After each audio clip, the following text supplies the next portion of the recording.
Hello and welcome to SVTV. I'm David Blackmore. And I'm Hannah Jackson, and we're delighted to be here at the Secombe Theatre to record our latest show. And what a great show it is we have lined up for you. Hannah is going to be speaking to Ross Feeney at Successful Sutton on what makes Sutton, well, such a success, and what we can all do to help this wonderful borough reach its full potential. And David will be catching up with Tracey Collins, who's been campaigning for safer crossings in Hackbridge. She's got some very exciting news to share with us, and we want to know what's next for this super mum. But first, let's hear from Beri, Sutton Theatres Executive Director.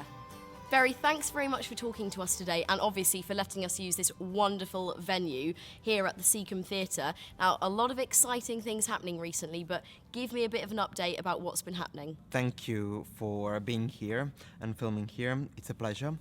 Well, there has been a lot of changes. First of all, these venues, the Secombe and the Croix, are no longer council-run. So a private company has taken over. And we are doing a lot of improvements in the venues to improve the offer. The major thing we did last summer is we've refurbished the front of house.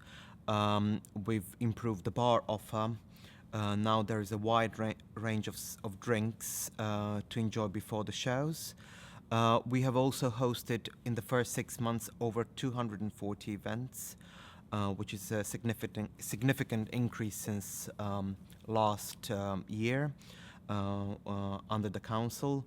And we are now both a receiving and producing house, so we invite companies as well as produce our own stuff. And we produced our in-house panto this year as well, Pinocchio. And we've also introduced card payments, which weren't previously available here. In terms of the audience increase, we've had about 22,000 people coming through the doors in the first 6 months. And what about Edward Bond bringing his new play here to the Secombe Theatre for the world premiere of Dear? Now, that is a bit of a scoop. How did you manage that? And obviously, when can we see it? For those who don't know, Edward Bond is one of the most important playwrights in the UK, and he was the one responsible for abolishment of theatre censorships in the 60s. And we are having a world premiere here in Sutton, which is supposed to happen normally at the National or in the central London. But we are having it here in Sutton, which is a major thing for us here. And we are very excited about it. It's a play that is inspired by Greek and Shakespearean drama and takes from those plays some of the classical fundamental problems of family and war and transposes it to the modern day, both past, present and future. So it's a very long play and very important play. We are very excited about it. It opens on the 24th of May at the Secombe, and we are very excited. Let's talk about some of the very exciting events you've got coming up in the summer. Now, Dinosaur Park looks amazing, as does the Australian circus company Circa. So fill me in on that a bit. So Dinosaur Park is the third show we are bringing directly from the West End here to Sutton. We are also hosting a series of events in our newest space, Backdoor at the Secombe. So there are loads of events happening there. And then in the autumn, we are bringing Australian company, world-famous Australian company, Circa, with their show, What Will Be There, which combines live music with jaw-dropping acrobatic skills. So we are very excited about that as well. As our other events in the spring and summer season, which include circus, high-profile stand-up comedians like Lee Nelson and Richard Herring, and Mark Steele as well.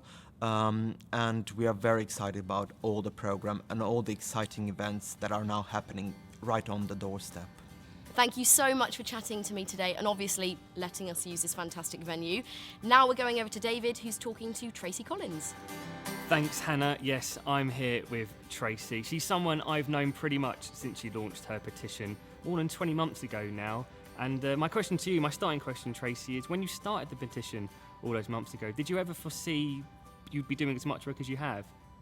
No, not really. I just thought it might have been a quick campaign and they'll put the zebra crossings back. But 20 months later, we're getting there. So Your campaign originally started to reinstate the lollipop person, and then you launched another one to remove the 6 courtesy crossings in Hackbridge and get a zebra crossing in place. Now, did you ever think you was going to get to the day that a zebra crossing would ever take place?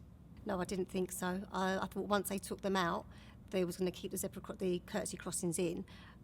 But they did actually say to me there was no way the zebra crossings were going to go back, and that made me more determined to carry on with the campaign to get the zebra crossings back. Now, Tracey, before you arrived today, you said you had some exciting news to share with SVTV about zebra crossings. What is it? The decision has been made to put a second zebra crossing on London Road in Hackbridge, and hopefully that will go in pretty soon. Wow, Tracey, that is fantastic news. Many, many congratulations. But what's next for you? Is there another campaign you fancy championing, or do you consider a step into politics? I don't think about stepping into politics, but there is another campaign that I'm going to be helping Carshalton Boys with. There's a road, Greenrive Lane, and we think a control crossing should go in there. So I'm supporting them in trying to get in that. And as I just said, I'll support them as much as I can. So hopefully, control crossing on Greenrive Lane. Thank you very much, Tracey, for coming in to speak to SVTV. Good luck with everything. Now it's over to Hannah, who's with Ross Feeney from Successful Sutton. Hannah? I'm here with Ross Feeney, Chief Executive of Successful Sutton. So thanks very much, Ross, for coming to talk to me today. Pleasure. Tell me a little bit about PopUp Sutton. Well, PopUp Sutton is a new programme that we're running in partnership with Sutton Council. The whole aim is to encourage startups in the borough of Sutton, or in the town centre. It's a two-pronged business support programme, so there's workshops, training and mentoring, which we'll be giving to anyone that's interested in starting a business. And then those that do want to move forward and actually get their business off the ground, we're offering them the opportunity to trade in the high street. Wow, great. Okay, so say I wanted to start my own business then, how would you guys go about helping me? Well, the first thing to do is to have a look at our website, which is successfulsutton.co.uk. There's lots of information and advice on the programme that you can get from the website. Once you've done that, there's an application form that you can complete. Fill that in, send it back to us, and we will introduce you to one of our mentors who will have a one-to-one, either telephone interview or face-to-face meeting. Get a flavour for the idea that you've got, talk to you about how you can turn that into a business with a business plan, look at how it can be marketed and promoted. Once that's all been done and completed, then we'll start talking to you about having a market stall on our monthly market. And that's the real exciting part of the programme, is that once a month we'll be having a Saturday and Sunday market, especially for our entrepreneurs in the north of the high street outside Asda, giving them the opportunity to test trade their product or service. Now, there's a lot happening at the moment in Sutton, lots of development going on. Yep. So would you say this is a good time to start a business?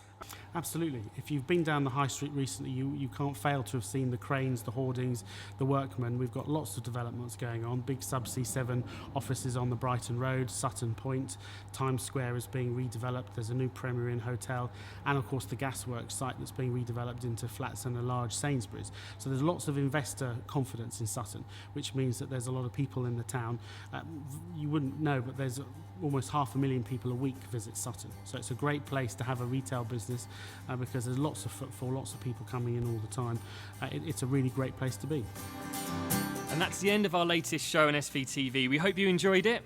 And don't forget to keep up to date with the latest news, events and opinions across this wonderful London borough at suttonvoice.co.uk. You can also follow Sutton Voice on Twitter and Facebook. Give us a like. Thank you for joining us. Bye-bye.